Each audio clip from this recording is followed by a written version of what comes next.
Yo, okay. I have two things that I want to do. One of them is obviously talk about my day, but the other one is something that I thought was funny, very funny, unbelievably funny today. Either way, today's December, December 9th, 9:37 p.m. So I got up at 8ish, or no, sorry, 7:30, and then got ready, went to the gym for about an hour, did nothing, then studied from 10 to 6:30. It was ambitious, but I did it. I took some breaks talking to my friends here and there, but also I realized I have an exam tomorrow. So that's going to be fun. Not really. I'm not excited, but maybe I'm excited to get it over with, perhaps. Played some ping pong. I'm maybe progressively getting better. I would rate my performance today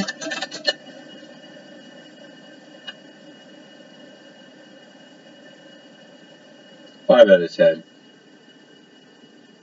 compared to the usual 4 out of 10. Pretty good. I had no food for dinner. I had no food, so I cooked some chicken.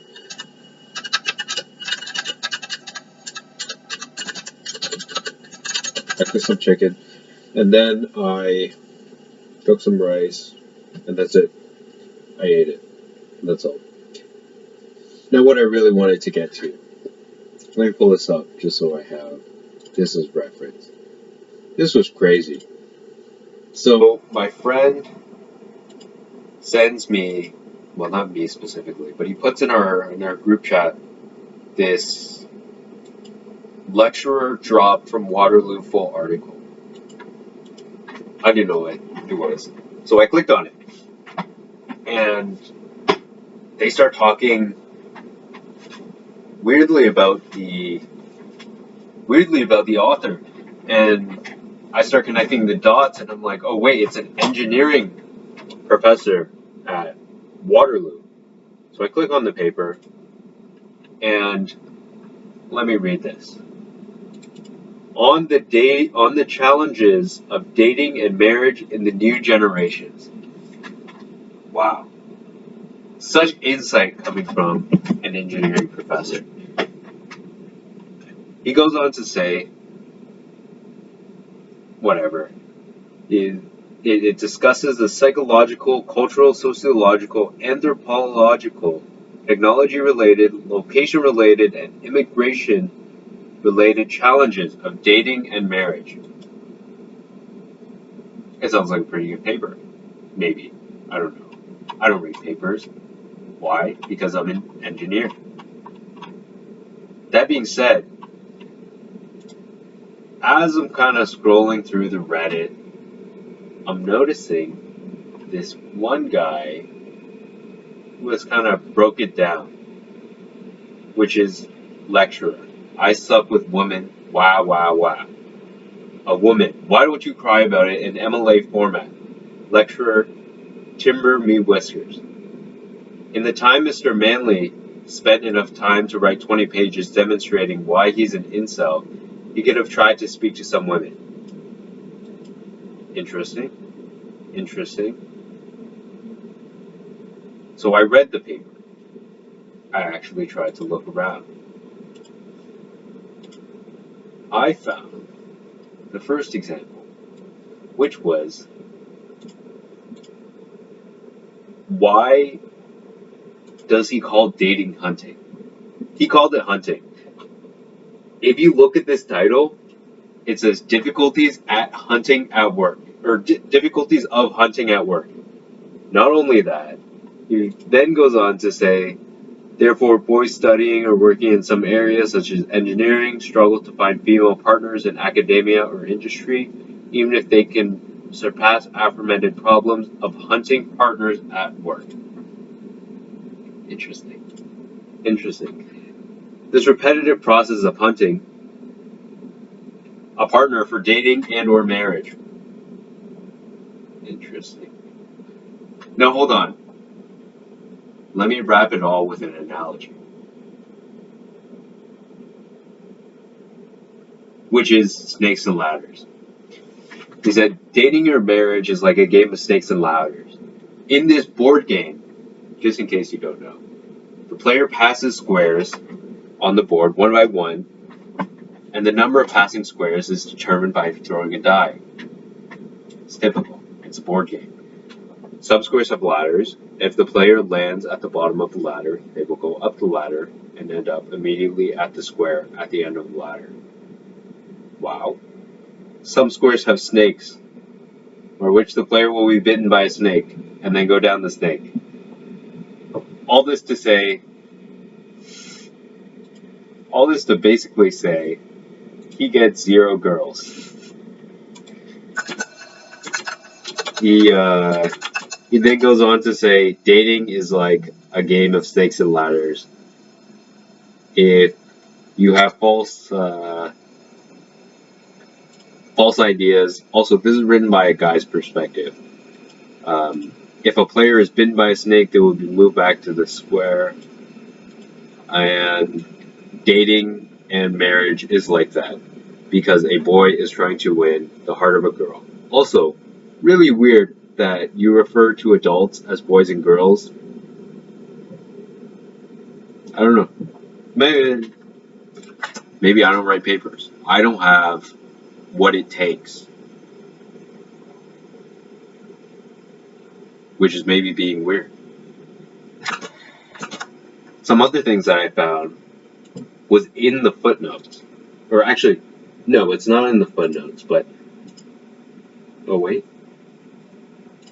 oh no, there's just one screenshot that I thought it was funny. Sometimes he gets lucky and gains a girl's attention. Oh. Now I can talk about the footnotes. So the footnotes were interesting. They're honestly more like conversation pieces rather than talking kind of semi-formally within a paper. These are some footnotes. I've heard from this from many boys who have experienced it. Crazy source? Trust me? Alright.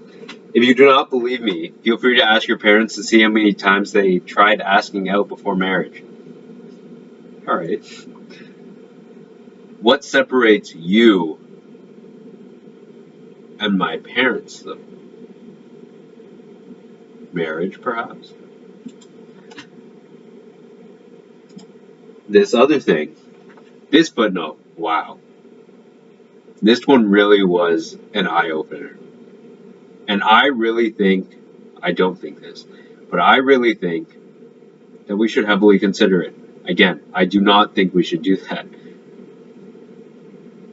And the footnote is, a funny thing is that once in a seminar for teaching assistants in the University of Waterloo, I told us that teaching assistants should not date students. I asked about the case of John Nash. The professor answered me and said they married the student after they graduated, which I think is not true.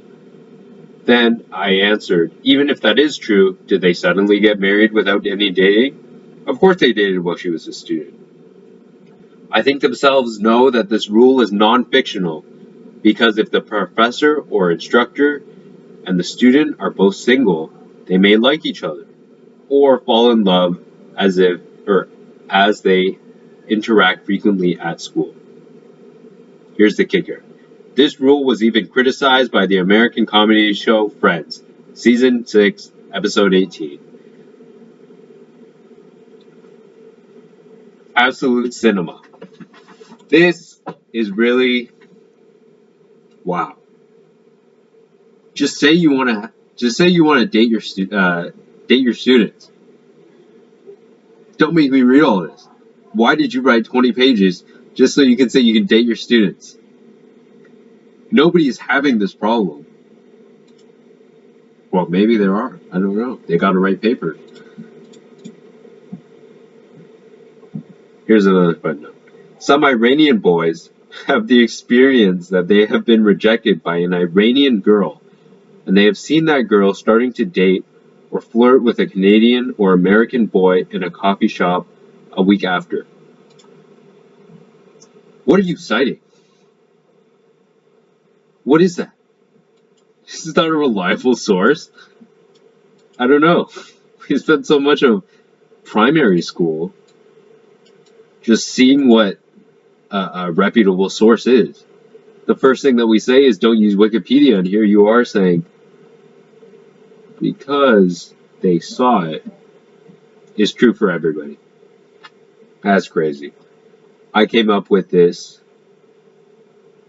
one way to summarize footnote 12, which is, I mean, if two people who are coincidentally single like each other, it may work out, especially if they see each other a lot.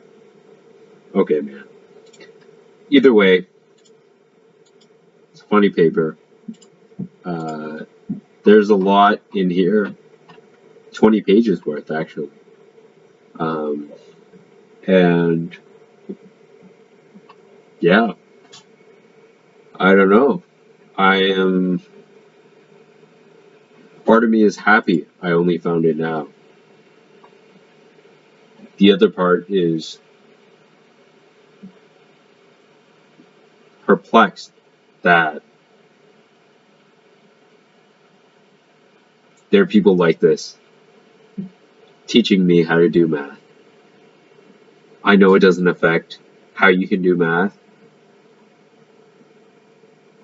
but somebody who thinks this way really shouldn't be teaching.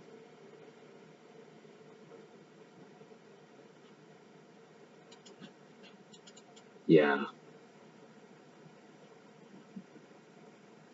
His first two footnotes is, I, the author of this paper, was born on 1993.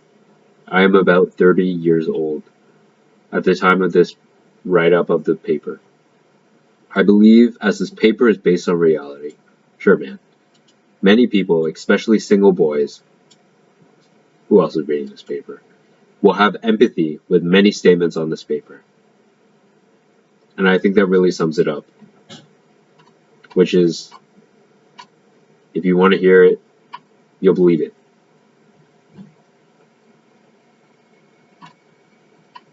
Crazy.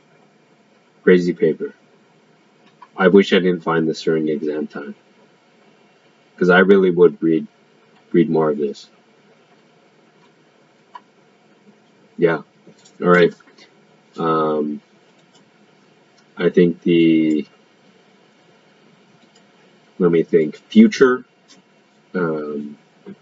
is that I believe the professor, or it was a sessional instructor, I think. He was dropped from the University of Waterloo, but not Guelph. Probably not rehired, though. Again, this was earlier on in the year, so maybe things have changed. Because this is on the Toronto Star. So, yeah. All in all, a pretty good day. All right. See ya.